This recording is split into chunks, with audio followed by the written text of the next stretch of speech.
Okay student, CBSE class 10 and 9 probability हमारा जो next topic चालू होगा वो प्रोबेबिलिटी पर होगा। प्रोबेबिलिटी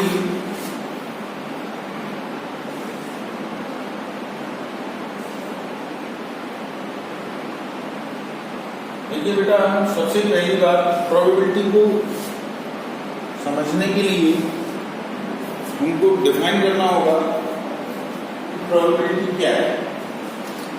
प्रोबेबिलिटी जो है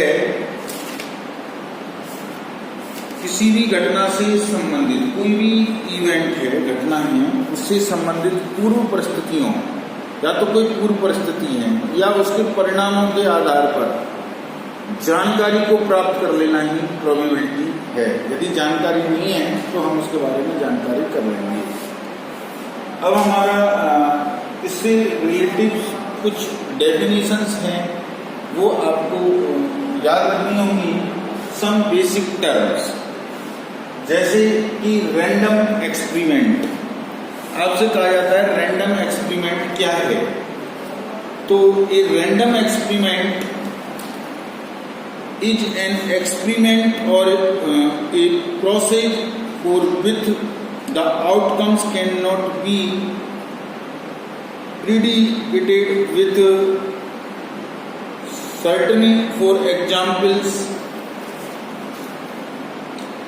मतलब रैंडम एक्सपेरिमेंट मतलब एक अभिप्रयोग। रैंडम एक्सपेरिमेंट कहलाता है जब उसकी मतलब कई संभावित परिणामों में से कोई एक परिणाम अवश्य प्राप्त होता हो। जैसे हम एग्जाम्पल के तौर पर ये कह सकते हैं कि tossing a coin and rolling a die are the random experiment. भाई हम सिक्का है, सिक्के को उछाल रहे हैं, तो ये कौन सा एक्सपेरिमेंट है? Random experiment. रैंडम एक्सपेरिमेंट वह एक्सपेरिमेंट होते हैं जिनके परिणामों के बारे में जानकारी तो है लेकिन हम निश्चित परिणाम नहीं बता सकते। हम जो कॉइन है उसको थ्रो करेंगे तो हमको पता तो है या तो हेड आएगा या टेल आएगा, लेकिन हम निश्चित नहीं बता सकते। तो ये कौन सा एक्सपेरिमेंट कहलाया जाएगा? Random experiment. जैसे आपके पास डाई पासा, तो हम इसको जब हम थ्रो करते हैं तो हमको ये पता होता है कि 1 2 3 4 5 6 इनमें से कोई ना कोई अंक जरूर आएगा, डिजिट आएगा, लेकिन हम निश्चित नहीं बता सकते कि कौन सी डिजिट आएगी। तो इस प्रकार के जो एक्सपेरिमेंट हैं वो रैंडम एक्सपेरिमेंट के नाम से जाने जाते हैं। ओके बेटा, मैंने इसकी डेफिनेशन आपको भेज दी है। अब आता है trial and event. Trial and event, इसकी डेफिनेशन मैंने आपको लिखाई। Performing an experiment is called a trial and any possible outcomes of an experiment is called an event. For example, in a throw of die getting any the number 1 2 3 4 5 and 6 is an event। देखिए बेटा, यहाँ ध्यान से देखें, trial and event इसको बोलते हैं अभिप्रयोग। And event, event का मतलब होता है घटना। मतलब जैसे हम कॉइन है, कॉइन को थ्रो कर रहे हैं, तो जब हम थ्रो करते हैं तो ये तो होगा ट्रायल, ठीक है, और हेड आ गया आपके पास या टेल आ गया, ये हो गया आपका इवेंट। जैसे हम डाइस है, इसको हम थ्रो कर रहे हैं और थ्रो करने पर 6 का आना, तो डाइस को हम थ्रो कर रहे हैं तो वो तो हो गया आपका ट्रायल, और 6 का आना क्या हो गया? इवेंट। आ गया आपकी समझ में? अब मैं third, total number of cases. Total number of cases का मतलब क्या है आप समझिए कि टोटल नंबर ऑफ केसेज मतलब हमको कोई भी हम ट्रायल है, जैसे कोई अभिप्रयोग है, जैसे हम डाइस को थ्रो कर रहे हैं, तो इसके जितने भी संभावित टोटल परिणामों की जो संख्या है, काउंटिंग है, वो टोटल नंबर ऑफ केसेज के नाम से जाने जाते हैं। जैसे हम डाइस को थ्रो कर रहे हैं तो आपको पता है कुल कितनी संभावित स्थिति हो सकती है, 6, 1 2 3 4 5 6, ठीक है। तो टोटल नंबर ऑफ केसेज, इसको हम टोटल केसेज के नाम से जानते हैं, और मतलब number of all possible outcomes of the trial या एक्सपेरिमेंट, ठीक है ना। Number of all possible outcomes of the experiment, ये आपके टोटल केसेज के नाम से जाने जाएंगे। अब आपको मैं फेवरेबल केसेज के बारे में बता रहा हूं, ध्यान से देखें। फेवरेबल केसेज का मतलब क्या है? जैसे मान के चलिए हमने डाई उसको थ्रो किया, और डाइस में कितने नंबर होते हैं? 1 2 3 4 5 6। मैंने आपसे कहा इवन नंबर का आना, तो इवन नंबर कौन कौन से हो गए? 2 4 6। अच्छा, ये आपकी पर्टिकुलर इवेंट है, घटना है, विशिष्ट घटना है। अच्छा, इनको काउंट करेंगे हम, तो ये 3 होंगे। काउंट करने पर ये कितने आएंगे? 3। नंबर ऑफ फेवरेबल, मतलब ये आपके, देखिए ये 2 को काउंट करेंगे तो ये 3 आएगा। ये कहलाएंगे आपके फेवरेबल केसेज। आपकी समझ में आ गया? तो फेवरेबल, जैसे अब आपको मैंने पूछा इसमें प्राइम नंबर कौन कौन से हैं, तो प्राइम नंबर तो पर्टिकुलर स्पेसिफिक इवेंट हो गए, और इसमें प्राइम नंबर कौन कौन से हो सकते हैं? 2 3 एंड 5। तो फेवरेबल केसेज कितने हो जाएंगे? 3। आ गया आपके समझ में? तो ये आपको फेवरेबल केसेज कहलाते हैं। फेवरेबल केसेज का मतलब आपका आता है number of outcomes, number of outcomes favourable to event. Event को हम ई से डिनोट कर देते हैं। तो ये बेटा सबसे पहली बात तो इससे संबंधित कुछ बेसिक टर्म थी। पहले मैंने रैंडम एक्सपेरिमेंट, मतलब जिसके परिणामों के बारे में जानकारी तो है, लेकिन हम निश्चित परिणाम के बारे में नहीं बता सकते, ऐसा एक्सपेरिमेंट रैंडम एक्सपेरिमेंट के नाम से जाना जाता है। जैसे हम एक कॉइन को थ्रो करते हैं और हमको पता है जब या तो हेड आएगा या टेल आएगा, लेकिन हम निश्चित नहीं बता सकते हेड आएगा या टेल, इसलिए ऐसे एक्सपेरिमेंट रैंडम एक्सपेरिमेंट कहलाते हैं। जैसे एक कॉइन को जब हम थ्रो करते हैं तो ये इसको न्याय संगत माना जाता है। सेकंड आता है trial and event. Trial and event, trial का मतलब होता है अभिप्रयोग, एंड इवेंट का मतलब होता है घटना, ठीक है। मतलब हमको ये तो पता है कि कौन, मतलब जब हम कोई अभिप्रयोग करते हैं, जैसे कॉइन को थ्रो कर रहे हैं, तो थ्रो करना एक ट्रायल कहलाया जाएगा, और जैसे हेड आ गया वो एक इवेंट के नाम से जाना जाएगा। डाइस इसको थ्रो करते हैं हम, तो ये ट्रायल हो गया, और 6 डिजिट का आना ये एक इवेंट के नाम से जाना जाता है। तो आपके ट्रायल एंड इवेंट ये क्लियर आ गया आपकी समझ में। अब मैं आपको total number of cases, total number of cases का मतलब क्या है? जैसे हम कॉइन को थ्रो कर रहे हैं तो हमको पता है total possible number of total possible outcomes 2 होंगे। तो इसका मतलब क्या है? मतलब उसके समस्त संभावित जितने भी रिजल्ट हैं उनको काउंट कर लेना, उनको काउंट कर लेना क्या कहलाता है? Total number of cases.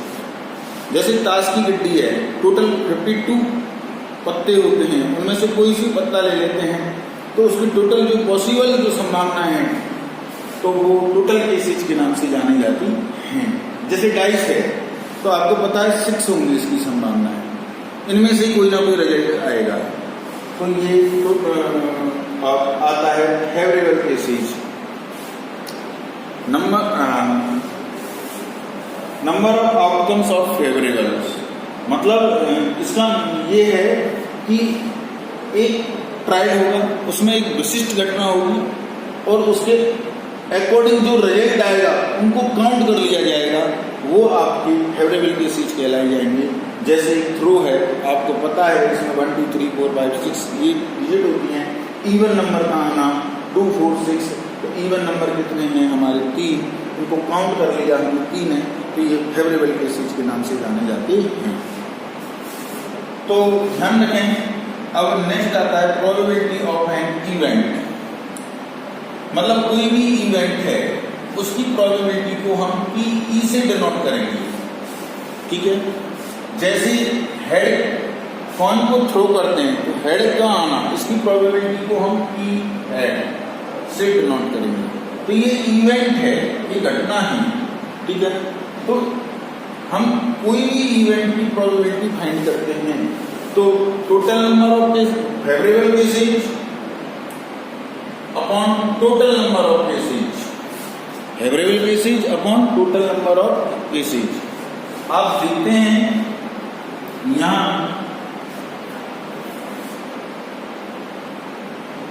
ध्यान दीजिए कि जो भी प्रोबेबिलिटी है फेवरेबल केसेज और टोटल केसेज, टोटल केसेज ज्यादा हो सकते हैं, ज्यादा होते हैं, और फेवरेबल केसेज कम होते हैं।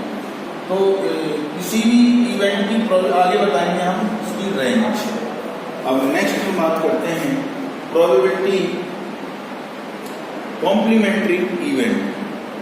देखिए कोई भी इवेंट P, ठीक, कोई भी इवेंट की प्रोबेबिलिटी PE है और उसके नहीं होने की प्रोबेबिलिटी PE बार, तो इन दोनों का सम 1 होता है। जैसे मान के चलिए हमारे पास 3 बॉल है, एक वाइट, एक ब्लैक और एक ग्रीन। तो वाइट बॉल की जो प्रोबेबिलिटी है वो 1/3 है, फेवरेबल केसेज 1 और टोटल केसेज कितने होगी 3। आपसे कहें वह इसकी प्रोबेबिलिटी, वाइट बॉल नहीं की प्रोबेबिलिटी क्या होगी, तो नहीं कितनी है 2, ये 1 है, ये 1 बॉल है, ये 1, तो 2/3। तो वाइट बॉल की प्रोबेबिलिटी, वाइट बॉल नहीं है उसकी प्रोबेबिलिटी 1/3, 2/3, 3/3 = 1। जब ये दोनों प्रोबेबिलिटियां एक दूसरे की कॉम्प्लीमेंट्री प्रोबेबिलिटी के नाम से जानी होगी, इवेंट आगे आपकी समझ में। तो कोई भी इवेंट E और E बार, ये E और E बार एक दूसरे के कॉम्प्लीमेंट्री इवेंट के नाम से जाने जाते हैं। जैसे कि कॉम्प्लीमेंट्री इवेंट, ध्यान से देखिए, if E is an event to a random experiment then the event not E, ये ठीक है, is called the complementary event। समझ में आ गया? तो ये एक दूसरे के कॉम्प्लीमेंट्री इवेंट के नाम से जाने जाएंगे। इसके बाद मैं आपको इम्पॉसिबल इवेंट वह इवेंट होता है जिसका घटित होना असंभव हो, इम्पॉसिबल। मैंने कहा डाइस को थ्रो कीजिए, 7 का आना आ सकता है क्या? नहीं आ सकता, तो ये इम्पॉसिबल बात है। क्लियर? तो इस इवेंट को हम इम्पॉसिबल इवेंट के नाम से जानते हैं। अच्छा, इम्पॉसिबल इवेंट में जो फेवरेबल केसेज होते हैं वो 0 होते हैं, इसीलिए इम्पॉसिबल जो इवेंट है उसकी प्रोबेबिलिटी सदैव 0 होती है। समझ में आ गया? जैसे मैंने कहा एक थैली में मान के चलो नींबू की महक वाली मीठी गोलियां हैं और आपसे कहा जाए इसमें संतरे की महक वाली मीठी गोली निकालिए, कैसे निकल जाएगी जब नींबू की महक वाली? तो इसका मतलब ये कौन सी इवेंट है? इम्पॉसिबल इवेंट है। क्लियर? अब मैं आपको श्योर इवेंट के बारे में बता रहा हूँ। वह इवेंट जिसका घटित होना श्योर हो, निश्चित हो, ऐसे इवेंट को हम श्योर इवेंट कहते हैं। जैसे एग्जाम्पल के रूप में मैंने आपसे कहा एक डाइस को थ्रो किया, ठीक है, और 7 से कम डिजिट का आना आएगा ही, या तो 1 2 3 4 5 6 इससे कम आएगा ही। तो ये कौन सा इवेंट है? आपका श्योर इवेंट। तो बेटा ये कुछ बेसिक टर्म थी जो मैंने आपको समझा दिया। अब मैं रेंज ऑफ द प्रोबेबिलिटी के बारे में बता रहा हूँ, थोड़ा ध्यान दें बेटा। जो प्रोबेबिलिटी का जो फॉर्मूला है PE equal to favourable cases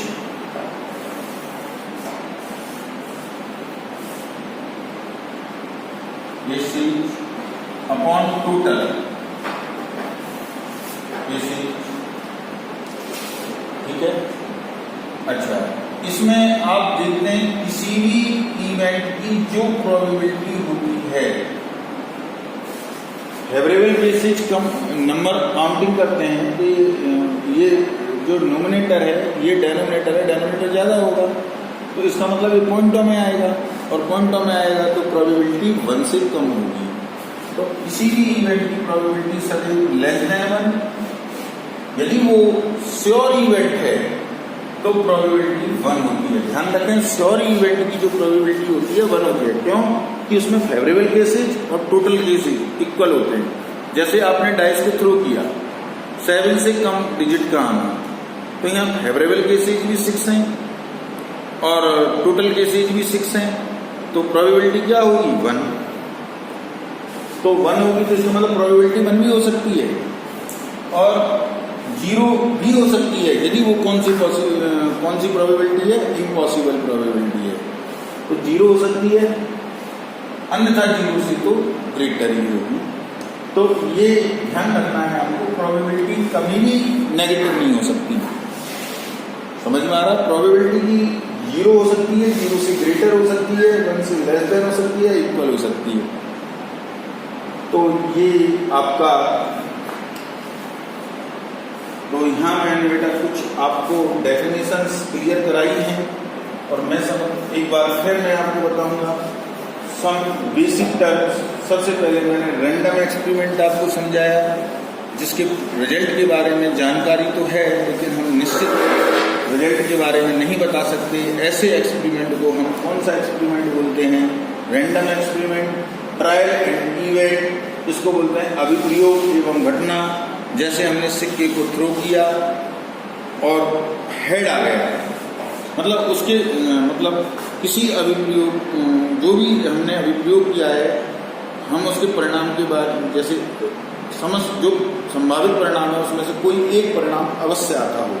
जैसे हेड और टेल हैं, जो पॉसिबल हैं आउटकम्स, उनमें से हेड का आना, तो ये हेड आना क्या कहलाया जाएगा? Event. Total number of cases, मतलब किसी भी जो अभिप्रयोग है, ट्रायल है, उसके समस्त संभावित रिजल्ट जो भी हैं, पॉसिबल आउटकम, उनको काउंट कर लेना की संख्या टोटल केसेज के नाम से जानी जाती है। फेवरेबल केसेज, इसमें विशिष्ट घटना होती है, उसके अकॉर्डिंग जितने भी रिजल्ट होते हैं उनको काउंट कर लेना, फेवरेबल केसेज जाना जाता है। कॉम्प्लीमेंट्री इवेंट, किसी भी इवेंट की और उस इवेंट की नहीं होने की जो घटना है वो एक दूसरे की कॉम्प्लीमेंट्री इवेंट कहलाते हैं। इम्पॉसिबल इवेंट, वह इवेंट जिसके घटित होने की कोई संभावना नहीं रही। श्योर इवेंट, वह इवेंट जिसके घटित होने की समान संभावना रहे। ओके बेटा, आज इन डेफिनेशनों को नाम कर लेना और फिर कल नेक्स्ट टॉपिक बेटा।